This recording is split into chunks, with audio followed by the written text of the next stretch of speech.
Hello everyone, मैं आपकी commerce teacher Sonam Patel. मैं आज आपको चैप्टर आपका 10 समझा रही हूँ, कॉमर्स का देशी व्यापार। ठीक है, होम ट्रेड। आज हम इसके बारे में जानकारी लेंगे।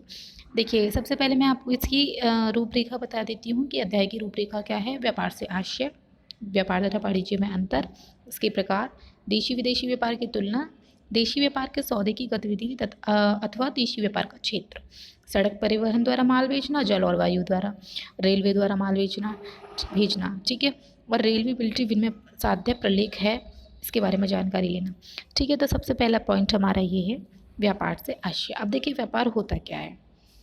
व्यापार को हम लाभ कमाने के उद्देश्य से करते हैं। ठीक है, आपकी पहली लाइन इसमें यही है कि लाभोपार्जन के उद्देश्य से वस्तु का उत्पादन, निर्माण या क्रय करके उनको बेचना ही व्यापार कहलाता है।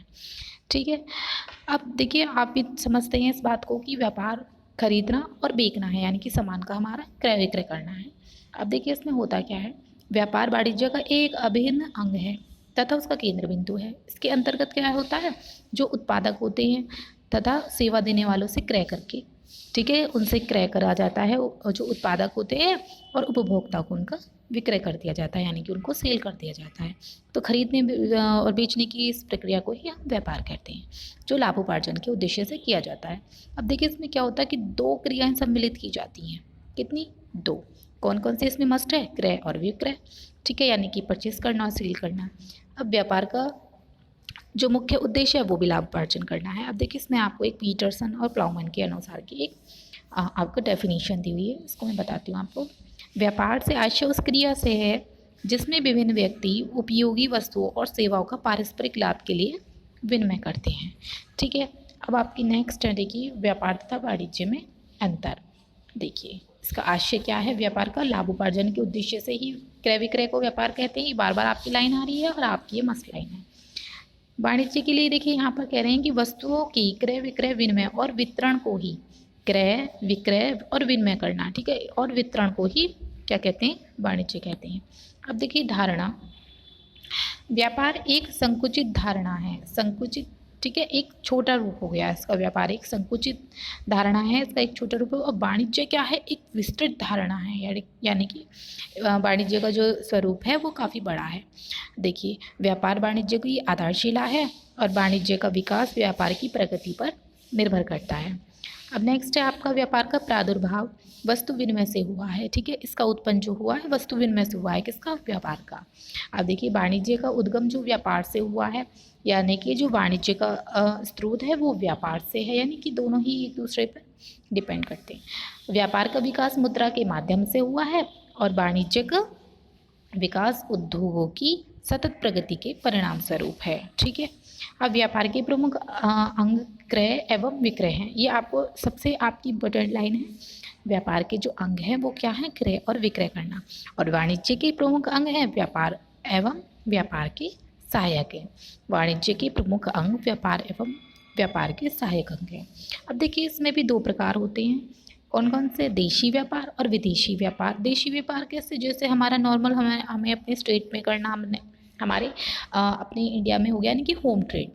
जैसे कि जब वस्तुओं के खरीदने तथा बेचने वाले दोनों एक ही देश में रहते हों। ठीक है, जब वस्तुओं के खरीदने वाले भी यहीं के हों और बेचने वाले भी हैं, यानी कि दोनों ही एक ही देश के हों, तो जो उनके मध्य होने वाला व्यापार होता है वो देशी व्यापार कहलाता है। जैसे मेरठ से आगरा के बीच में।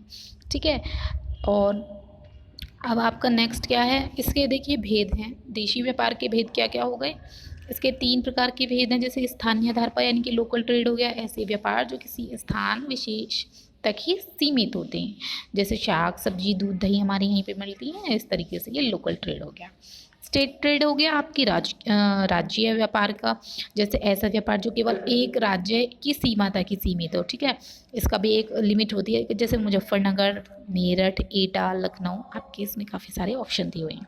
अब अंतर्राज्यीय व्यापार, यानी कि इंटरस्टेट ट्रेड, यानी कि आपका विदेशों के लिए, जैसे ऐसा व्यापार जो देश की सीमा के अंदर विभिन्न राज्यों के बीच होता है। जैसे इंटरस्टेट, यानी कि देश की सीमाओं के विभिन्न राज्यों के बीच में ही होता है। तो जैसे उत्तर प्रदेश का, महाराष्ट्र, पंजाब, बिहार, गुजरात, असम के बीच में ही व्यापार। ठीक है, अब देशी व्यापार के अंग देखिए। देशी व्यापार के अंतर्गत वस्तु के निर्माता से बड़ी मात्रा में वस्तुएं खरीदकर थोक या फुटकर व्यापारियों एवं उपभोक्ताओं को बेचा जाता है। इस प्रकार देशी व्यापार के दो भाग होते हैं, एक तो थोक व्यापार और एक फुटकर व्यापार। देखिए ये भी आपकी लाइन बहुत इंपॉर्टेंट है और चैप्टर आपका इंपॉर्टेंट है। थोक व्यापार क्या होता है, जैसे काफ़ी बड़ी मात्रा में हम कोई सामान खरीद लेते हैं। आपने देखा होगा कि थोक में यानी कि काफ़ी लिमिट में कोई कपड़े खरीद लिए या काफ़ी लिमिट में कोई सामान खरीद लिया, फिर आप उसको धीरे धीरे बेचते हैं। देखिए वो फुटकर व्यापार होता है। लेकिन थोक व्यापार यानी कि थोक में सामान खरीदना। थोक व्यापार के अंतर्गत उत्पादकों से बड़ी मात्रा में माल क्रय करके फुटकर व्यापारियों को बेचा जाता है। अब फुटकर व्यापार क्या होता है, फुटकर व्यापार के अंतर्गत थोक व्यापारी से माल क्रय करके थोड़ी थोड़ी मात्रा में उपभोक्ताओं को बेचा जाता है। देखिए यहाँ पर एक इसका एक छोटा सा ये दे रखा है आपको, उत्पादक, थोक व्यापारी, फुटकर व्यापारी और उपभोक्ता। आप इससे समझ सकते हैं। अब देखिए नेक्स्ट है आपका विदेशी व्यापार। विदेशी व्यापार में क्या होता है, ऐसा व्यापार जो दो अलग अलग देशों के मध्य होता है, वो विदेशी व्यापार कहलाता है। जैसे भारत का जो है रूस, चीन, अमेरिका के बीच में होने वाला व्यापार, ठीक है, जो विदेश में यानी कि हम विदेशों में अपने सप्लाई करते हैं या हमारे आयात निर्यात होती है, इस तरीके से। अब देखिए आयात निर्यात क्या होता है, इम्पोर्ट ट्रेड, यानी कि जब देखिए आयात के बारे में हम बात कर रहे हैं, जब एक देश दूसरे देश से माल खरीदता है तो यह आयात व्यापार कहलाता है। जब एक देश दूसरे देश से माल खरीदता है तो वो क्या कहलाता है, आयात कहलाता है। और निर्यात, इंपोर्ट करना, जब हम एक देश से दूसरे देश को अब जो अपना सामान होता है वो विदेशों को माल बेचते हैं तो वो क्या कहलाता है, निर्यात कहलाता है। और निर्यात हेतु आयात क्या होता है, देखिए आपका ये है इंटरपोर्ट ट्रेड। क्या है, जब